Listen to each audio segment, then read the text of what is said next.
you describe yourself as a 32-year-old moderate millennial, formerly, or right now also a product manager specializing in cybersecurity for an unnamed car company. So what made you decide to run against the incumbent Republican representative in Utah, Burgess Owens? Yeah, absolutely. Thank you so much. I should probably share that I just had a birthday, so I need to update that to 33, and that I also work in the financial sector. So Happy when birthday. it comes to, thank you so much. When it comes to running against, I would say such a powerful congressional candidate as Burgess Owens, what it comes down to is the people absolutely needing a voice and individuals that have a proven history of delivering solutions that are meaningful and deliver on a short timeline. So what I found interesting, January, is that you're running as a third-party candidate. So neither, we're in a two-party system. And I wonder, what was your decision-making behind that? You're with the United Utah Party.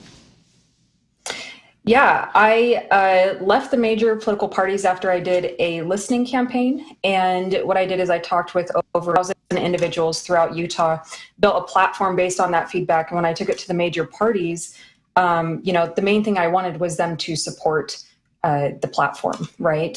Support the people first. And they said that I could campaign on whatever I wanted, but at the end of the day, I voted with the party.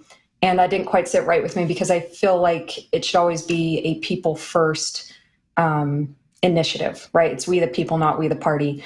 And after that, when I pressed them a little bit more, they said, well, you're running on our ticket, so you vote with us. So left the major parties, independent, moderate party, United Utah Party picked me up. And I'm very, very grateful to be running with them. So what are your proposals in terms of, you want to add blockchain in some of the things that the federal government does. Exactly how and what benefit to the people would it have, as opposed to sort of the system we have now, where all of this information should be available online and easy to access, but it seems like there's a reluctance, at least institutionally, to get it done. Yeah, so I've actually questioned quite a few times if it's reluctant institutionally or if it's just not being familiar with the tools that are coming up today. So what I would like to propose is just a few things, from tying government spending to blockchain so that we can actually track and trace and audit where our money is being spent, eliminate that fraud, and also being able to identify programs that no longer serve the American people and start to tweak those and reduce funding and get us on a track to pay off our debt, which directly impacts inflation as well as blockchain voting.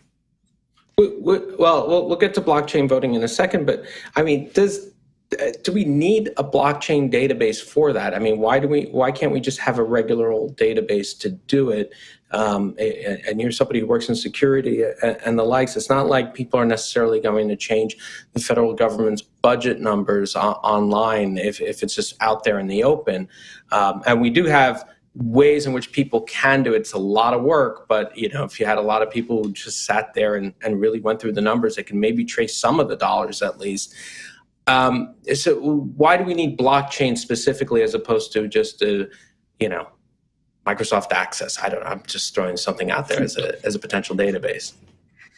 Yeah, this is a great question. So the reason why I'm proposing blockchain over just having a standard database is because we have a database today and we know that it doesn't work and it doesn't allow us to catch misplaced funding in real time. We are bleeding hundreds of billions of dollars a year in wasted funding and misappropriated funding. And we can put an immediate stop to that with the tools that blockchain has, because blockchain tech gives us that immediate recognition of, oh, something is wrong here.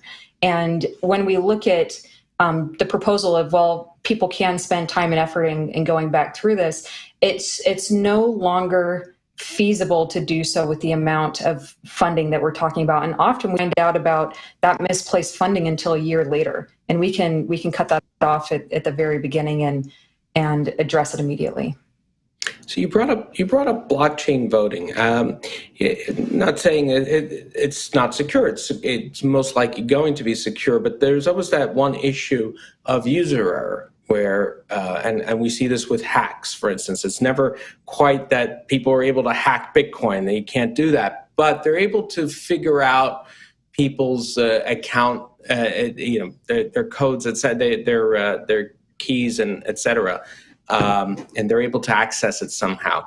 Does it worry you, or should we be worried, not necessarily that the voting would be hacked, but that the individuals using these sort of online voting mechanisms to vote via the blockchain, that they themselves might inadvertently or stupidly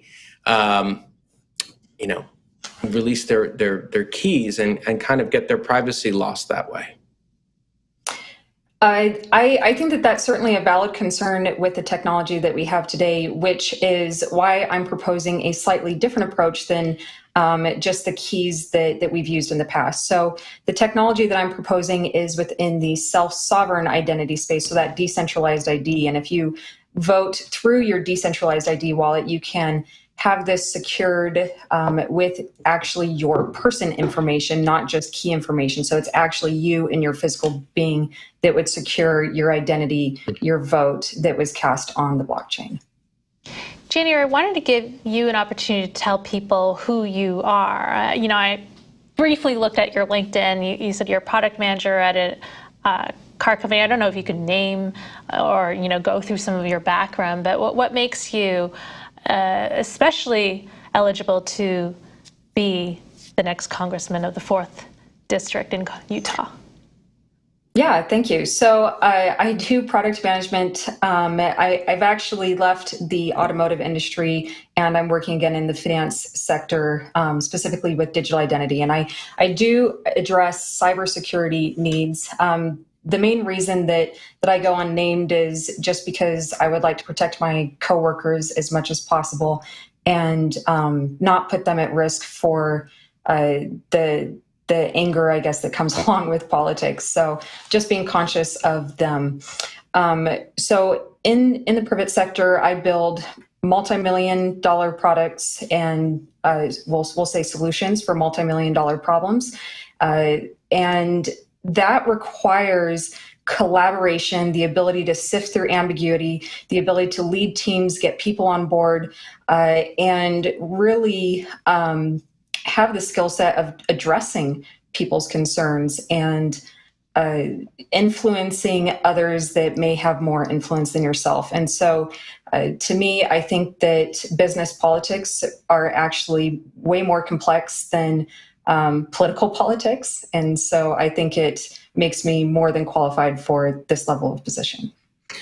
So of course, people watching this show are concerned with things like cybersecurity, et cetera. But when you go out to the general population, their attitudes are a little bit different in terms of how they vote. A lot of their voting basically boils down to these hot button issues that, Roe v. Wade and gun control and marriage equality, et cetera. Where do you stand? And then how do you deal with it when, this is basically the issues that ultimately get people out of their seats and into the polls to vote? How do you stand, how do you face that crowd, if you will, and what do you do to attract them to vote for you? Yeah, absolutely. So you're specifically asking where I stand on these hot topic issues? Is that my understanding? Well, what I'm asking is, look, I've noticed that you're specifically not addressing them, but you still want to get votes. So then how do you balance that? Yeah, absolutely. So my personal opinion on Roe v. Wade and some of these hot button topics is they're symptoms of the problem. They're not the solution. And we can fight about problems, for the next 5-10 decades, and we'll probably never get to a real solution. So when people ask me what my solution is and how I bring people on board is I address the lowest common denominator that we can agree on, which in terms of Roe v. Wade is essentially saying, let's build that base foundation of rights, get those in place, and go from there. So at minimum, in terms of instances of rape, risk to the mother's life, there should be no American within the United States that should have their life put on the line for those instances, amongst a couple of others. But with that, it's not everything that people want, but it's a start, and it builds the foundation that as this conversation progresses, we can build more layers on top of it. So with those, I'm not campaigning on them because I don't think that people should be manipulated into having their votes swayed when at the end of the day, we know that they're not going to do anything that really benefits the people. All right. Are you accepting crypto donations, January? Yeah, we are accepting crypto donations. We accept crypto and fiat. So we actually just partnered with Engage Rise. So all the politicians are using them. And we also accept direct donations until that platform is fully up and running later on this week. And we have some cool NFT projects coming up as well.